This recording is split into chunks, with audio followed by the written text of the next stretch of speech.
Ahí arrancamos. Bien, estamos con el ingeniero Javier Macchi, que es presidente de la Fundación del Gran Rosario, ¿no? Y aparte fue rector de la Universidad de Gran Rosario.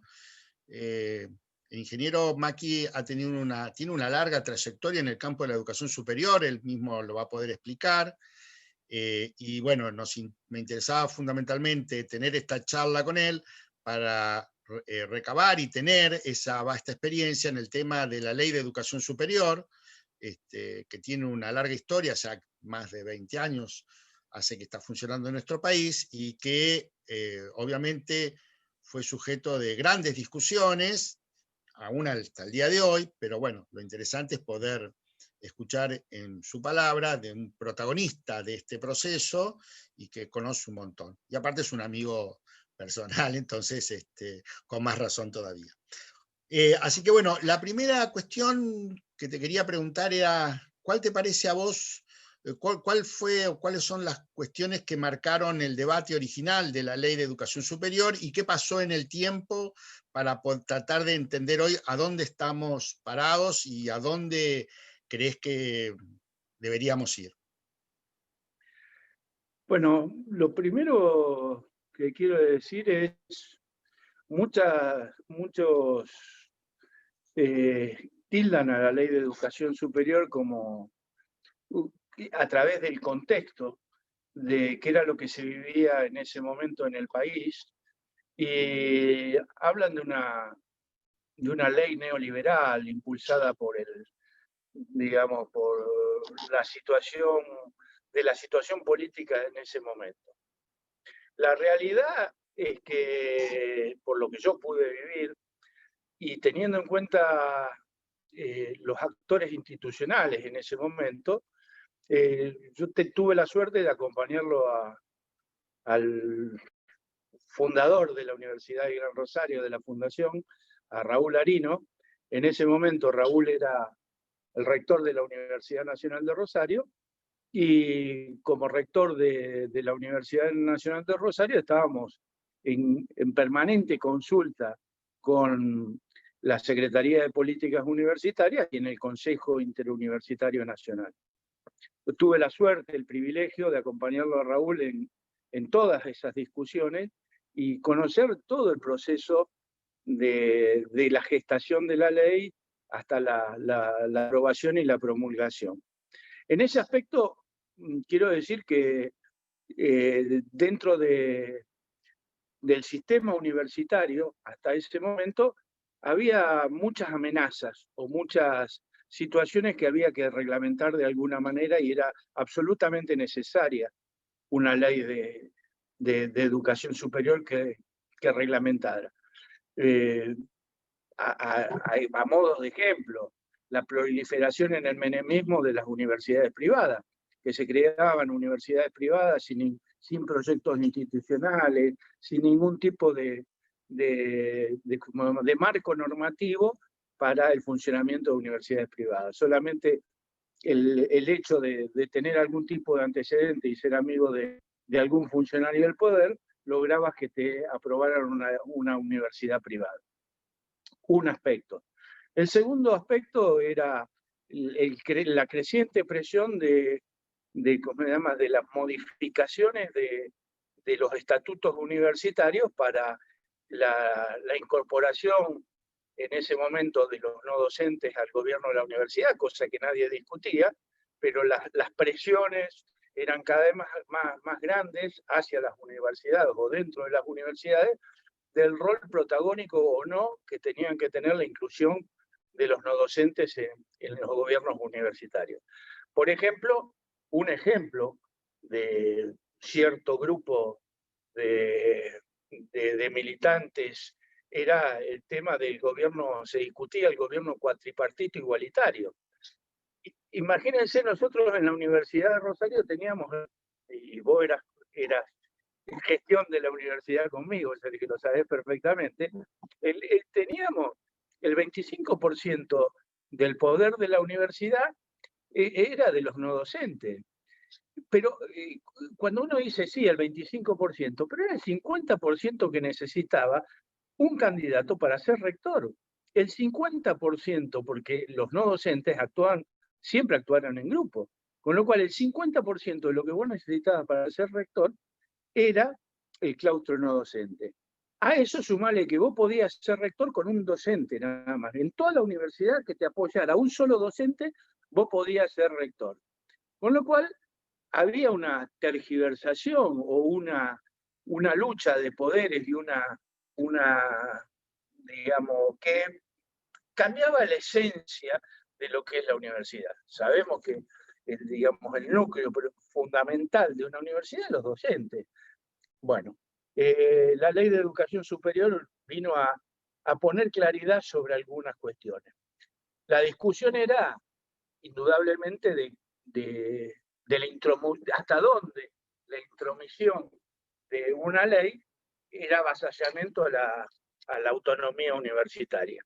Pero en cada una de las reuniones, con los distintos proyectos que se iban acercando, fueron los rectores los que fueron poniéndole cotos y fueron poniendo y acordando un montón de pautas y de la forma de la redacción que permitía que la ley, digamos, ponía límites y después cada universidad, dentro o en el marco de su autonomía, decidía su estatuto, su forma. Y una de las grandes digamos, controversias era de que te tenía que aprobar el Ministerio de Educación o el Poder Ejecutivo el estatuto. No era que te tenía que aprobar el estatuto. El Ministerio de Educación lo que hacía era fijarse si el estatuto cumplía con la ley. Y la ley lo único que marcaba eran rasgos generales. A esto hay que avanzar o hay que ver qué era lo que sucedía, donde había una creciente demanda de desarrollar sistemas de calidad dentro del sistema universitario. Cada vez más en el mundo entero avanzaban los sistemas de calidad tipo CONEAU. La ley lo que hace es crear la CONEAU y poner reglas claras del funcionamiento de la calidad dentro de las universidades. Ahora, yo no quiero regalar la bandera de la eficiencia, la calidad, la evaluación a la derecha. Eso es una cuestión básica del sistema. Digamos, que haya un sistema de evaluación, que haya un sistema de calidad, que haya un control a las universidades, que haya un control y una eficiencia de los gastos, digamos, era básica. Todas estas cosas que por los gobiernos de las universidades era muy difícil de acordar internamente, la ley vino a poner, ¿cómo se llama?, a poner blanco sobre negro sobre estas situaciones que aquellos que tenían responsabilidad de gestión en la universidad, digamos, lo apoyaron y lo apoyaron firmemente.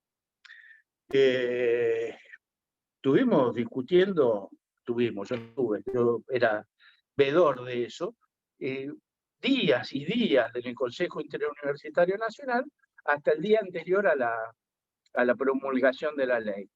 La ley iba a salir con el acuerdo de todos los rectores y, digamos, iban a dar, el Consejo Interuniversitario Nacional llegó a tener casi un acuerdo unánime de los rectores apoyando este tipo de ley. ¿Qué es lo que pasó en el medio?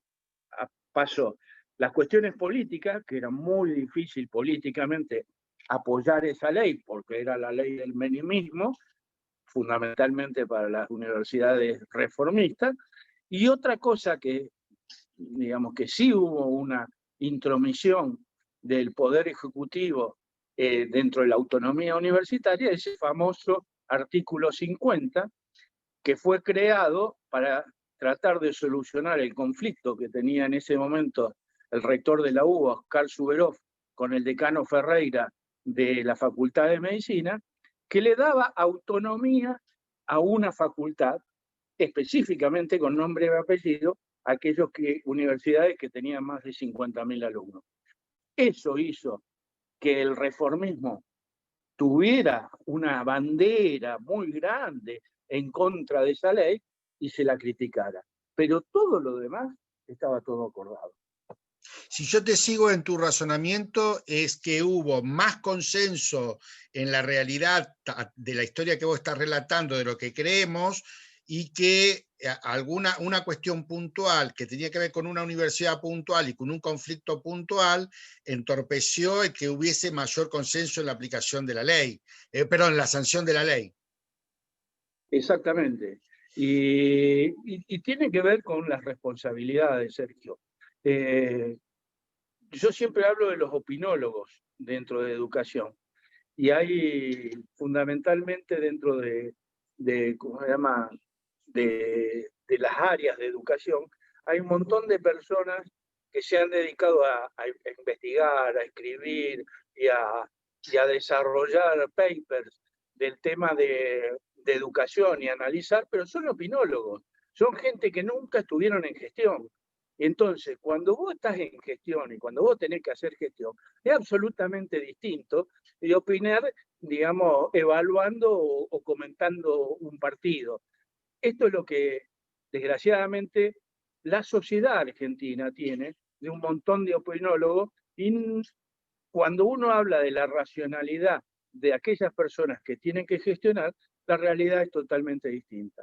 Cuando nosotros ahora hablamos, bueno, tanto la reforma Puigros como los actuales, digamos, trabajos para la modificación de la ley, digamos, son cuestiones que dentro del sistema universitario y de los gestores del sistema universitario los miramos muy, no con mucho beneplácito, porque esta ley es una ley que realmente tiene acuerdos, tiene funcionamientos, tiene regulaciones que permiten una cierta lógica y una cierta racionalidad que las posibles amenazas que se podrían gestar si, digamos, prosperara una ley, y más en este contexto de poder. Con lo cual, hoy, digamos, cualquier rector que vos le preguntás off the record te va a decir, dejame la ley como está. Inclusive, hay herramientas, que es lo que siempre decimos, que, que te permiten, si querés hacer alguna modificación, con un decreto reglamentario, con alguna cuestión muy particular y muy puntual, vos podrías modificar la ley o podrías hacerla operativa para hacia un lado o para el otro, que no, digamos, que no es necesario cambiarla la ley. Por ejemplo, una de las cosas que más se cuestionaba era la CONEAU. La CONEAU es cierto que fue creada, digamos, bajo un principio, bajo una lógica de eficiencia, y creada en ese momento por algunos pensadores del menemismo de hacer un ranking de universidades y de trabajar con premios y castigos a través de las evaluaciones. Por suerte, cuando se hace la CONEAU, este grupo de rectores trabaja muy bien el tema de la composición de la CONEAU. Este grupo de rectores del CIN hace que la composición de los miembros de la CONEAU sean universitarios. Y los universitarios no tienen esa lógica de premio y castigo. Con lo cual, esa herramienta o ese instrumento, aunque teóricamente fue construida para premios y castigos, se transformó en una herramienta muy útil para la mejora de la calidad. Así fue que, bueno, cuando yo, ahí en otra etapa de mi vida, cuando yo estaba en la gestión con Juan Carlos Pugliese, nosotros tomamos, digamos, se habían impulsado todas las evaluaciones de la medicina y de las ingenierías. Ingeniería. Digamos, a raja, digamos, muy... las universidades, inclusive la UBA, no entró a los procesos de evaluación y de acreditación de ingeniería y de medicina inicialmente. ¿Qué es lo que hicimos, o qué es lo que hizo Juan Carlos a través de la Secretaría? Es convertir, digamos, pedirle después de la evaluación que existieran los planes de mejora. Y desde el Estado, en vez de castigarla por el problema de cómo de cómo le ha ido la evaluación, generamos un programa para apoyar a esas carreras evaluadas en los planes de mejora. Con lo cual, fue una forma de que el Estado invirtiera en planes de mejora directos para mejora de las carreras del artículo 43 a través de la evaluación de CONEAU. Por lo tanto, un organismo teóricamente que representaba el gran cuco para el sistema, que iba a haber premios y castigos que te iban a sacar, terminó favoreciendo los procesos de mejora de cada una de esas carreras. ¿Cómo terminó la situación? Con un mismo instrumento creado por esa ley, todas las universidades vieron la bondad de ingresar a esas evaluaciones, autoevaluarse y generar financiamiento extra para esos planes de mejora. Con lo cual, un mismo instrumento utilizado de una manera u otra puede utilizarse en una dirección u otra. Esta fue, digamos, el gran cambio que tuvo la concepción de las universidades ante la CONEAU.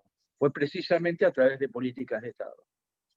La ley de educación superior, indudablemente, por lo que vos señalás, incluso distintos gobiernos, distintas orientaciones, la mantuvieron y casi se mantuvo con pequeñas modificaciones. Podemos evaluar si esas modificaciones, como vos señalabas, en el 2015 que impulsó Adriana Puiggrós, fueron significativas o no, pero digo, la ley mantuvo las grandes reglas de juego del sistema universitario hasta hoy, ¿no? Mi pregunta es, ¿qué pensás vos para el futuro de esas reglas? Y si te parece que hay algo que debería empezar a pensarse hacia el futuro, que vos decís, bueno, me parece que acá nos quedamos cortos, me parece que acá habría que mirar esto atentamente, o habría que poner luz sobre esto, porque me parece que en el tiempo va a mejorar la calidad de nuestro sistema universitario.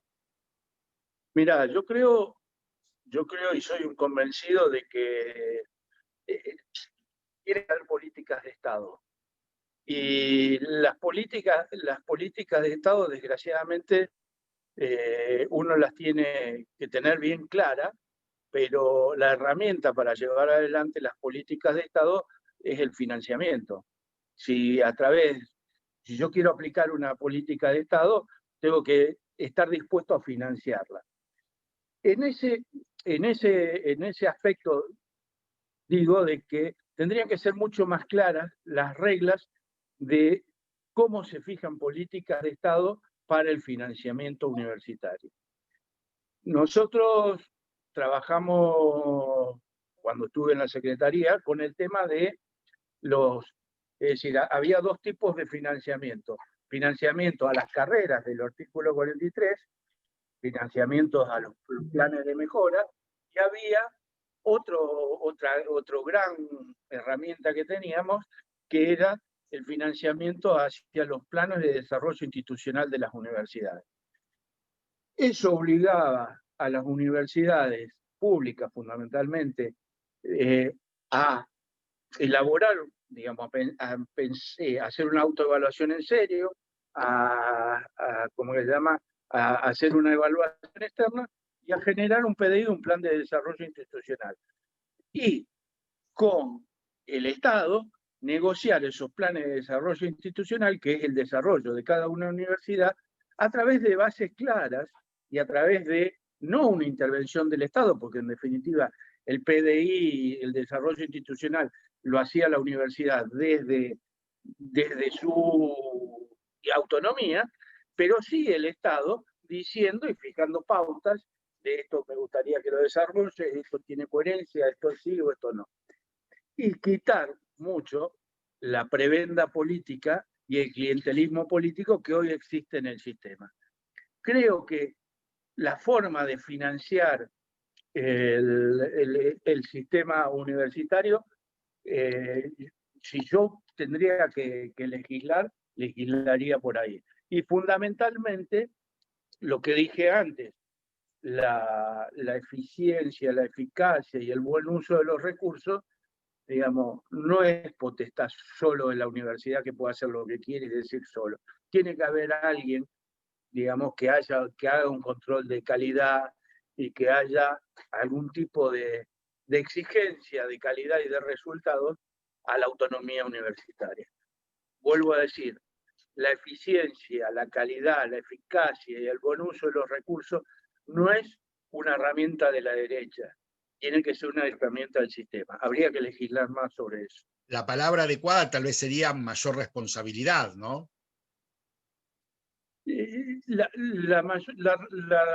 A ver, mayor responsabilidad, pero la mayor responsabilidad. En el El sentido de sistema que universitario, haceme pero cargo el de lo que sistema hago y lo que no universitario, hago. el sistema universitario, bajo el nombre de autonomía, habla, yo soy responsable, yo sé qué es lo que tengo que hacer y vos no sos nadie como Estado para decirme qué es lo que yo hago. Me parece que no, digamos, vos, que tiene que haber mecanismos de control y de acuerdo desde las universidades, con responsabilidad, con transparencia, con eficiencia del uso de los recursos. Yo escucho, es muy recurrente en el sistema universitario decir, el problema es que falta financiamiento. A ver, en todos los modelos que hicimos y que desarrollamos en el cine y todo lo demás, la inversión en educación del Estado argentino no es poca. Y la inversión que hace el Estado argentino en las universidades públicas no es poca. Ahora, en vez de pedir más recursos así, porque yo quiero hacer tal cosa, todo lo demás, ¿por qué no nos empezamos a preguntar un poco más cómo se usan los recursos actuales de las universidades? ¿Están bien utilizados? ¿No se podría optimizar? ¿Eso es de la derecha? ¿Solamente de la derecha? ¿O de un ejercicio mucho más transparente y eficiente de los recursos públicos? En la, ¿cómo se llama? En una reforma yo apuntaría hacia eso. Buenísimo. Bueno, muchas gracias por el aporte, por recordar viejas historias, y va a ser de mucha utilidad para nuestros estudiantes. Hay muchas cosas implícitas que tal vez haya que desarrollarlo un poco más, pero bueno, ya esa es mi tarea de poder darle bibliografía adecuada para entender muchas cuestiones que hablaste, porque, bueno, Javier en este caso habló de su paso por la Secretaría de Políticas Universitarias a cargo del doctor Juan Carlos Pugliese, él fue funcionario ahí, y habló de algunas cuestiones que es interesante, pero bueno, para comprender este proceso histórico en el cual estamos inmersos y también para tener una perspectiva de futuro discutiendo estas cuestiones. Así que muchísimas gracias, te agradezco un montonazo. Y bueno, Sergio, vos sabés que los alumnos que vos estás desarrollando me tienen todo el día para venir a preguntarme, a consultarme, si quieren profundizar más sobre estos temas, digamos, qué mejor que poderlos hablar con la gente de la UGR, digamos, que conozcan un poco más y que conozcan un poco más de la historia de cómo fuimos haciendo o quiénes fuimos los actores que creamos la UGR. Lo vamos a animar para que en los pasillos te pregunten más, discutan, tomen cafés y bueno, y sea una real comunidad académica, que me parece que es lo que se está construyendo y eso es lo que me parece más interesante, ¿no? Así es, Un así es. abrazo. Gracias, querido. Gracias, Muchas Sergio. gracias. Un abrazo.